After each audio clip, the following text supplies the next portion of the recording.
Hey guys, I got married in summer 2K15 and had two wedding parties, one in Turkey and one in Germany.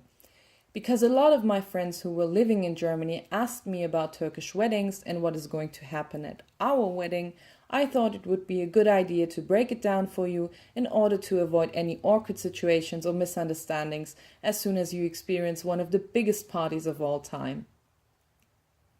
A traditional Turkish wedding comes always with a henna night, 1 or 2 days before the wedding ceremony.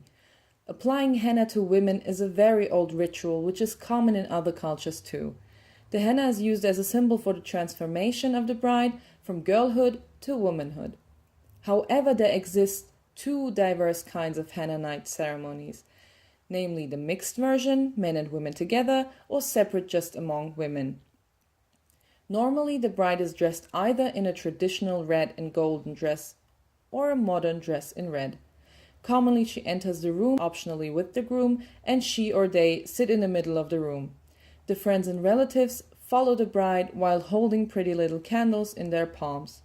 Afterwards, the girls start singing a traditional and emotional song while walking in a circle around her or them.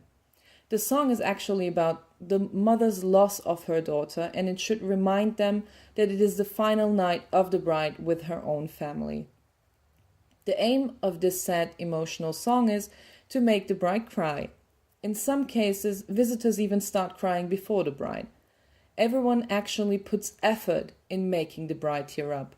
In the meantime, one of her relatives tries to put some henna into the palms of her. But at the beginning, the bride has to refuse to open her hand, which is, well, another tradition. In order to persuade the bride to open her hands for the henna, the mother-in-law puts gold, for instance a coin, into her palm. After the henna is applied, the party finally can begin and everyone starts dancing traditional dances and every guest enjoys the night and eats. And not to forget, this dancing and eating continues until the sun rises. At this point, you would have worked your way through the secondary party. Now to the upcoming big day. Although in different areas of Turkey there are very unique traditions for weddings, there are some basic aspects that are always covered during the big day. Important events are the pickup of the bride from her parents' home, the car convoy, the gift ceremony, the cut of the cake, and the dancing. The wedding already begins with the pickup of the bride, which symbolizes that she is moving out from the home she grew up in. Important thing to know is that even if she moved out to go to college, for example, it doesn't count as actual moving out. Back to the picking up ceremony. As soon as the groom and his whole family and friends are done getting ready, all together, of course, drive to the bride's home to pick her up. Commonly, they are accompanied by one guy who plays on a marching bass drum, the davul, and one guy who blows heavily on a kind of oboe called zurna, to add dramatic effect and make the entrance as awesome as possible. You would think that the bride comes out right after that, but no, because her family has to enjoy the free davul zurna entertainment. Everybody except the bride gets to dance in the front yard of the house, and when finally the groom goes upstairs to the very room the bride awaits him, one close family member will think it's really funny to lock the door and hold her for ransom. Usually the groom doesn't get the key unless this family member is happy with the ransom money he offers. When the door is opened and the family of the bride has to face the reality that she really is getting married today, everybody starts to cry because that is some emotional stuff. Before the bride leaves, a veil is drawn over her face in white and optionally in red also, because the gown and the color of brides were red and later changed into white.